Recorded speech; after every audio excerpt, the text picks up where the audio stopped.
왜 기독교에서는 착하게 살아도 천국에 갈 수 없다고 말할까요? 성경은 인간이 아무리 선하게 살아도 하나님 앞에서는 스스로 천국에 갈 자격을 만들 수 없다고 말합니다. 이유는 크게 세 가지입니다. 첫째, 인간의 선함은 불완전하기 때문입니다. 성경은 모든 사람이 도덕적으로 부족하며 완전하지 않다고 말합니다. 의인은 없나니 하나도 없으며, 여기서 의인은 단순히 착한 사람이 아니라 하나님 앞에서 온전히 흠없는 사람을 의미합니다. 우리가 아무리 도덕적으로 살려고 해도 생각, 말, 행동 어느 하나도 완전할 수 없다는 것이 성경의 진단입니다. 둘째, 착한 행위는 죄를 지우는 공적이 될 수 없기 때문입니다. 일부 사람들은 착하게 살면 죄가 상쇄된다고 생각합니다.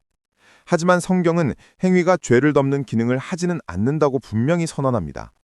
너희가 그 은혜에 의하여 믿음으로 말미암아 구원을 받았으니 이것은 너희에게서 난 것이 아니오 하나님의 선물이라. 행위에서 난 것이 아니니 이는 누구든지 자랑하지 못하게 함이라. 즉 착하게 살면 천국 갈 수 있다는 말은 인간의 노력으로 구원에 도달할 수 있다는 생각인데, 성경은 자력 구원은 불가능하다고 말합니다. 셋째, 구원은 선행의 보상이 아니라 관계의 회복이기 때문입니다. 기독교에서 천국은 착한 사람을 위한 보상의 장소가 아니라 하나님과 올바른 관계가 회복된 사람들이 영원히 함께하는 나라입니다.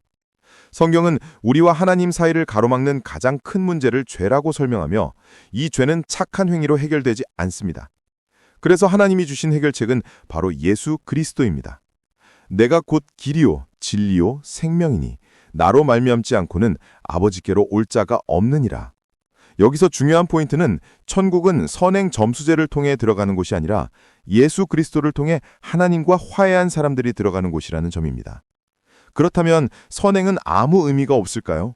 아닙니다. 기독교는 선행을 매우 중요하게 가르칩니다. 다만 구원의 조건이 아니라 구원받은 후 자연스럽게 나타나는 열매로 설명합니다. 에베소서 2장 10절은 이렇게 말합니다.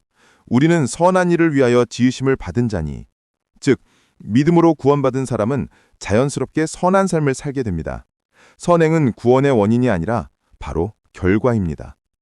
아멘.